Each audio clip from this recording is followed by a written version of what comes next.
Welcome to Dr. Lexi Talks, a podcast where we empower, educate, and advocate for those who have faced immense challenges in life and are in need of healing.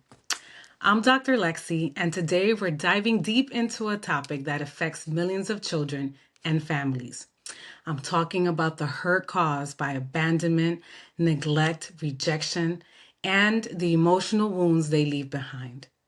In this first episode, we'll discuss how children who feel invisible, alone, or abandoned can begin to heal, and how we as adults can help foster a nurturing environment that promotes love, self-worth, and emotional growth. It is important that as one heals, you consider your childhood, since the crux of our emotions are developed during these moments. As Iyanla Van Zant once said, until you heal the wounds of your past, you're going to bleed. You can bandage the bleeding with food, with alcohol, with drugs, with work, with cigarettes, with sex, but eventually it will all ooze through and stain your life. You must find the strength to open the wounds, stick your hands inside, pull out the core of the pain that is holding you in your past, the memories, and make peace with them. If any of this resonates with you today, this podcast is for you. Imagine a young child, perhaps around 6 or 7 years old, standing on the edge of a playground. The sun is shining brightly, but it doesn't seem to warm her. Her eyes follow the laughter of other children, running freely, their faces beaming with joy. To her left, a little boy runs towards his mother, his arms open wide. She kneels down, wrapping him in a warm hug. Their laughter mingling in the air, the child clings to her as if nothing could ever separate them. And the mother brushes a strand of hair from his face, whispering words of love. The child's eyes light up in a way that only a mother's affection can bring. To her right, another child is sitting on the swings, her father pushing her higher and higher, the joy in her giggles filling the space between them. Each push seems to send her flying, her small hands reaching for the sky, and her father's smile is one of pride, of love so pure that it radiates. But the little girl standing at the edge of it all feels something heavy in her chest. Her heart aches as she watches them. She watches them be hugged, kissed, and encouraged. But all she has is the emptiness of silence. She looks down at her hands, gripping the edge of the seesaw, wishing she could join them in the warmth of their family circle. She's used to being ignored, used to sitting alone in corners, pretending that she doesn't need what she so desperately craves, love. She's accustomed to the stares from other children who don't understand why she's always alone, why there's no parent in sight. They see her as different, but she's not different in the way they think. She longs for the same thing they have, the comfort of a parent's arms, the security of hearing, I love you every day. Her eyes filled with unshed tears, but she quickly blinks them away. She doesn't want anyone to see. She doesn't want to be the one who doesn't fit in, the one who stands on the outside, watching the warmth and affection from a distance. In that moment, she whispers to herself, why can't I have that? She watches one last child as the parents lift them onto their shoulders, their laughter echoing like a song of belonging. The little girl turns her gaze, staring at the ground, wishing she could feel like she belonged too. The world around her keeps turning, but for her, that feeling of being invisible, of being forgotten, seems to stretch on forever. She's just one child in a world full of others, and yet her heart holds the weight of 1,000 unshed tears. Many of us are like this little girl. We grow up without the nurturing, consistent love that forms the foundation of our emotional health. Whether your family focused most of their efforts on a sibling that has a disability, or you have a disability, or you had an absent or narcissistic parent, this podcast is for you. If you were adopted or went through the foster care system, or you were shipped off to boarding school, this podcast is for you.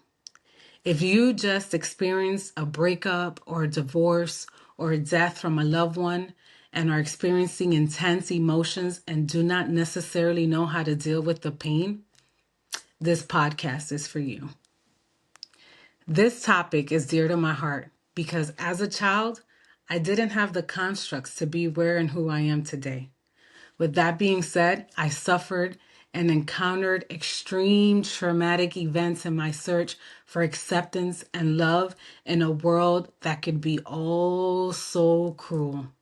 It was difficult to find the right therapy, to have a linear healing process, and to identify what and how to heal.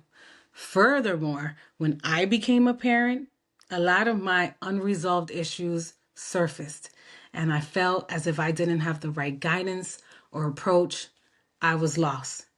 Truthfully, I started this podcast so that we can create a community where we are not defined by the circumstances or mistakes made in our life's journey. This episode sets a foundation for us to learn and thrive together. I, for one, am still learning and will join you on this journey as I continue my healing process. Over 400,000 children in the U.S. are currently in foster care, and globally, approximately 1 in 10 children live without parental care or support, whether due to abandonment, abuse, or neglect. These children share one thing in common: a deep emotional wound that makes them feel unseen, unworthy, and disconnected. These feelings can persist well into adulthood, leading to struggles with self-esteem, relationships, and emotional regulation. But there is hope. With the right care, support, and tools, we can heal from all these wounds and learn to build trust, confidence, and a sense of belonging. Today, we'll discuss how adults, whether parents, caregivers, or educators, can play a pivotal role in helping children and others recover from their emotional scars. One of the most important concepts to understand when working with children who have faced abandonment or trauma is attachment theory, developed by John Bowlby. Attachment theory emphasizes the critical role that early relationships play in a child's emotional development.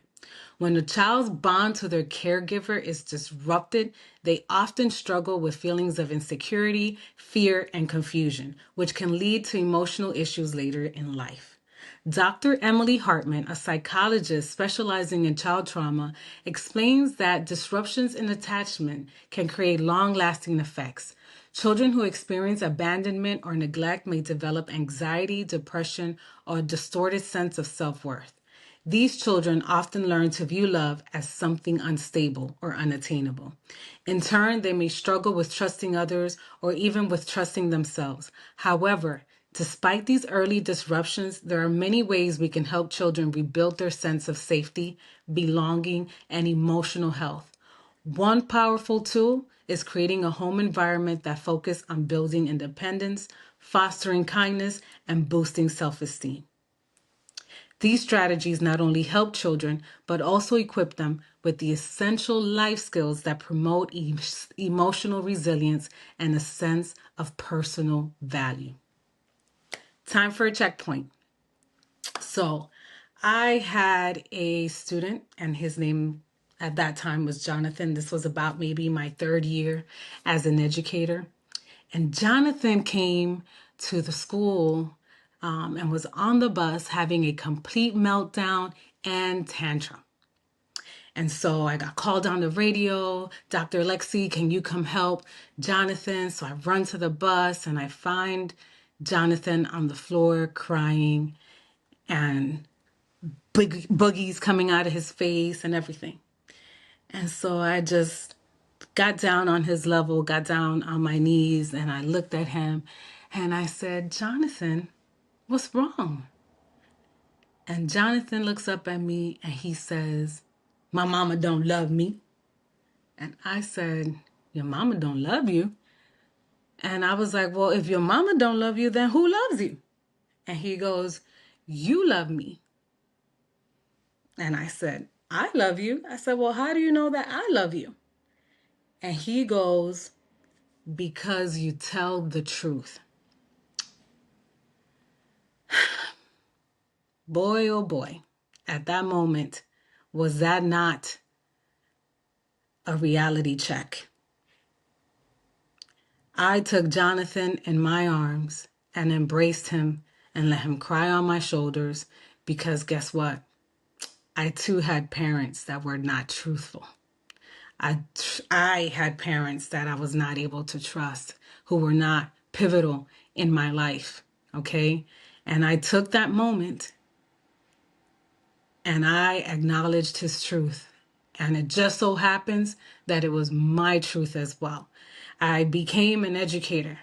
And in becoming an educator, I realized and also experienced a different type of healing journey, because in these children, I also was able to identify things that helped me along my healing journey. But wow, what a statement, because you tell the truth. So our first checkpoint today, I want you all to take a moment to analyze yourself and ask yourself this question. Do you tell the truth? Do you hide behind lies? Do you put on an act and think people or children don't see it? If so, let this moment be a checkpoint for you. Take a moment right now and ask yourself this question before we keep going. And don't worry, we're going to revisit this topic at a later episode. Do you tell the truth? So, what are some specific strategies we can use at home to help children build trust, like Jonathan? Independence and self-worth. Let's talk about a few. The first thing we want to do is build and foster independence. One of the most empowering things we can do for a child, especially one who has faced abandonment or neglect, is to foster a sense of independence.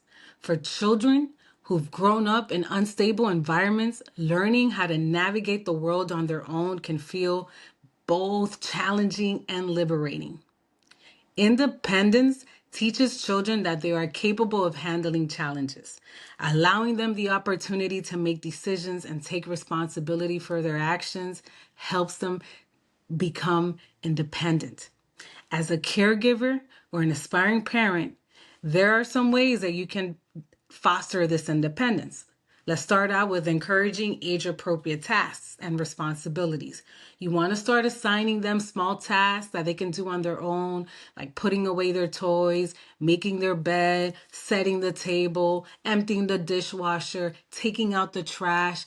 And as they do these things, you want to celebrate their achievement, okay? And encourage them to take pride in their ability to accomplish these tasks without you having to tell them to do so. So creating that initiative within themselves. You also want to provide choices. We have to steer away of, you got to do what I say you're going to do.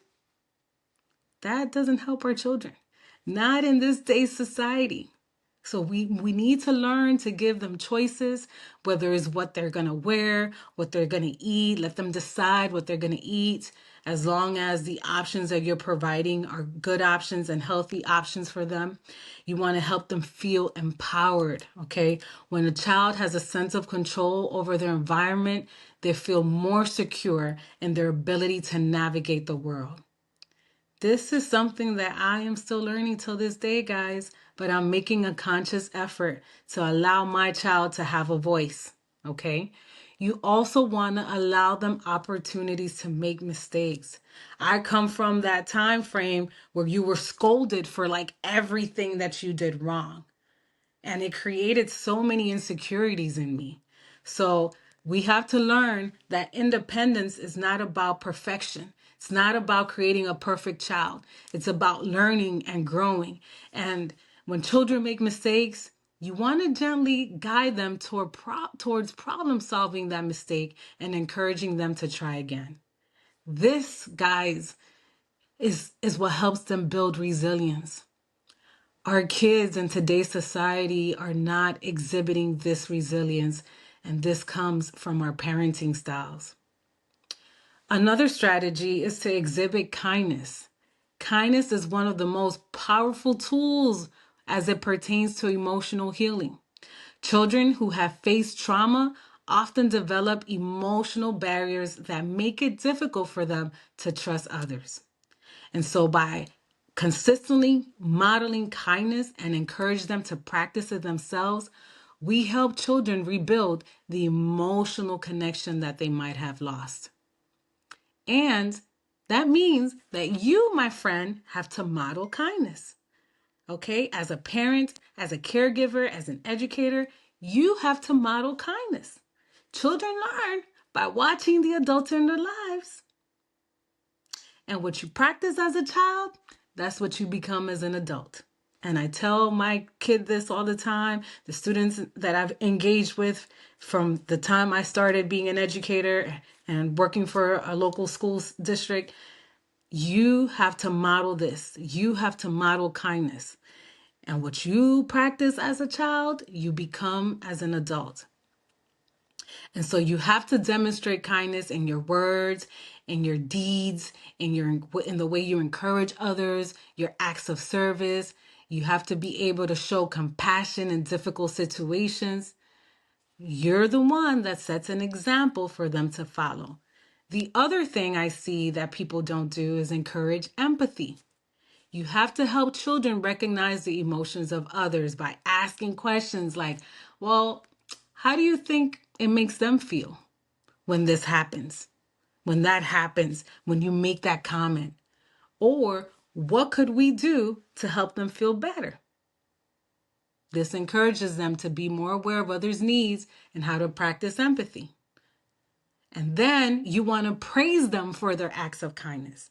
When children show kindness, whether it's helping a sibling or sharing or comforting someone, oh my God, I love the way that you spoke to your sister today.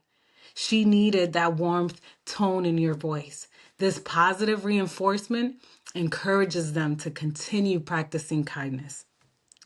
One of the other things we have to continue to do is build a child's self-esteem. So many of us go overlooked with the word curses that were spoken over us, with the hurtful words that were used to pierce our souls, that we struggle with feelings of low self-worth.